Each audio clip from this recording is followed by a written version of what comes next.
لوگوں سے عزتیں تلاش کرتے ہو تو وہ کیا تمہیں عزت دیں گے؟ وہ تو کل اچھا کہتے ہیں، پرسوں برا کہنے لگ جاتے ہیں۔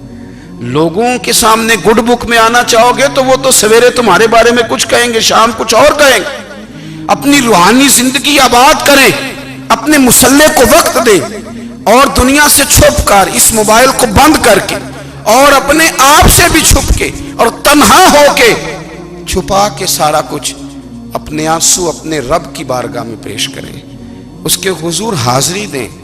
سنو نا ترمذی کی حدیث، اور اسے یاد رکھنا، نبی پاک علیہ السلام نے فرمایا اپنے دکھ لوگوں کے سامنے نہ بیان کرنا، سیٹھوں نوابوں کو نہ بتاتے پھرنا، دنیا داروں کے سامنے جا کے نہ رونا کہ میں تکلیف میں ہوں۔ فرمایا اگر دنیا داروں کو دکھ بتاؤ گے رب تمہیں کبھی غنی نہیں کرے گا، اور لوگ ہیں کہ الٹا مذاق اڑائیں گے۔ آپ کی جس سے بڑی پکی یاری ہے نا، پکی، وہ تب تک پکی ہے جب تک آپ نے 50,000 مانگا نہیں، اور جس وقت آپ نے کہہ دیا کہ میں مجبور ہوں میری مدد کر، تو پھر ختم ہو گئی دوستی۔ لوگوں کی تعلقات آپ کے ساتھ تب تک ہیں جب تک آپ ان سے کوئی ضرورت وابستہ نہیں کرتے۔ کریم محبوب فرمانے لگے بندوں کے سامنے دکھ نہ بیان کرنا، اللہ تجھے کبھی غنی نہیں کرے گا۔ تو اپنے دکھ اپنے رب کو بتا، تو دعائیں مانگ، تو اس کی بارگاہ میں حاضر ہو، تو اس کے حضور عرض کر۔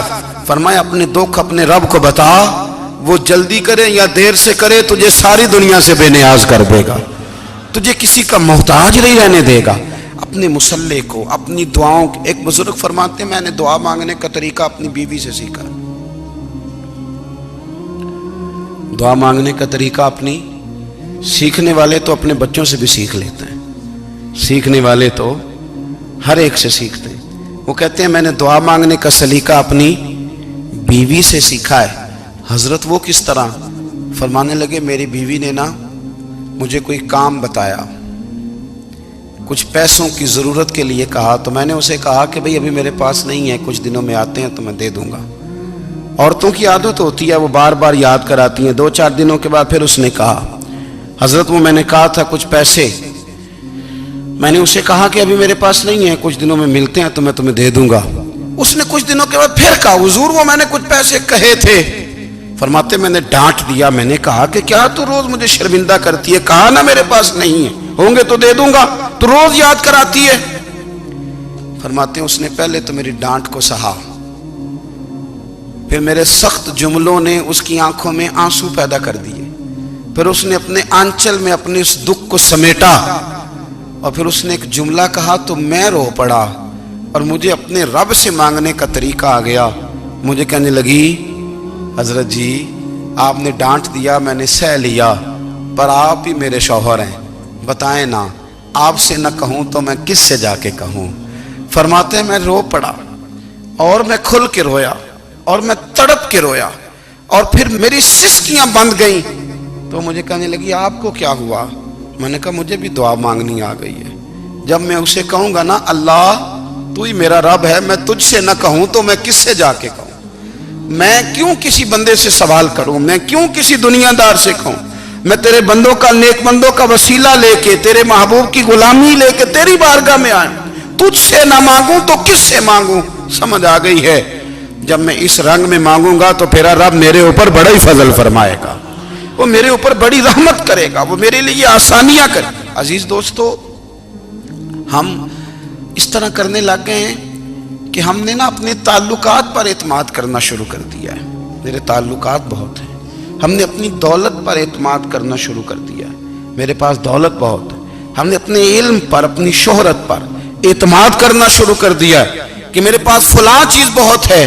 یاد رکھنا جب بے نیاز اپنی صفت بے نیازی دکھاتا ہے تو بڑی بڑی دولتوں والے مجبور نظر آتے ہیں۔ بھائیو جب انسان کا رشتہ اپنے مالک کے ساتھ ہوتا ہے پھر تو غم بھی کچھ نہیں کہتے، پریشانیاں بھی کچھ نہیں کہتی، پھر تو زندگی صبر والی، پھر تو زندگی توکل والی، پھر تو زندگی بھروسے والی، پھر انسان اپنے آپ کو رسوا نہیں کرتا، دنیا داروں سے امیدیں اس کی ختم ہو جاتی، امیدیں اللہ رسول سے لگا لیتا ہے، مضبوط ہو جاتا ہے، مضبوط، طاقتور ہو جاتا ہے، خوددار ہو جاتا ہے، باوقار باعزت ہو جاتا ہے۔ حضرت بہلول دانا رحمت اللہ علیہ بیٹھے تھے تو ہارون رشید حج کر کے آ رہا تھا، تو رستے میں حضرت شیخ سے ملاقات ہو گئی تو السلام علیکم کے بعد کہنے لگا حضور کوئی حکم ہو تو بتائیے گا. تو حضرت بہلول دنا فرمانے لگے تیرا رب کون ہے؟ اس نے کہا اللہ. تو فرمایا میرا کون ہے؟ کہا اللہ. فرمانے لگے تو بڑا ہی بیوقوف ہے، کیا تو یہ سمجھتا ہے کہ رب ہارون رشید کو تو دے گا اور بہلول دانا کو بھول جائے گا؟ تیرا بھی وہی رب ہے، میرا بھی وہی رب ہے.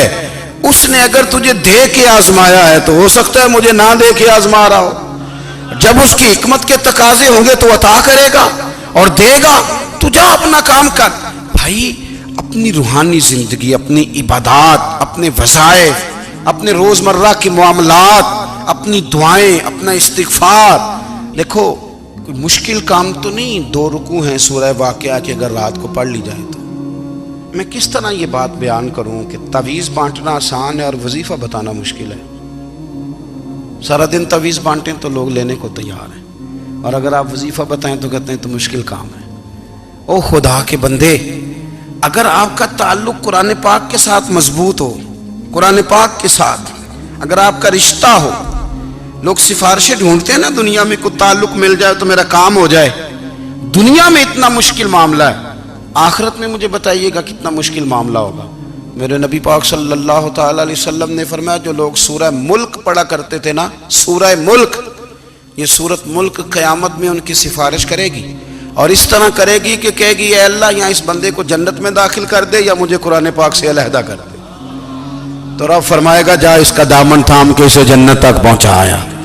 آپ بات کو سمجھیں، جب آپ کے تعلقات اپنے معاملات کے ساتھ مضبوط ہوں گے، یہ نبی کریم نے وعدہ کیا ہے کہ تو سورت واقعہ پڑھ تیرے گھر میں فاقہ نہیں آئے گا. حضرت عبداللہ ابن مسعود رضی اللہ تعالیٰ عنہ بیمار تھے تو حضرت عثمان غنی رضی اللہ تعالیٰ عنہ تیمارداری کے لیے تشریف لے گئے اور جا کر کے کہا کہ آپ بڑے بیمار ہیں، آپ کی بیٹیاں زیادہ ہیں، میں چاہتا ہوں کہ خزانے میں سے کچھ مدد کروں.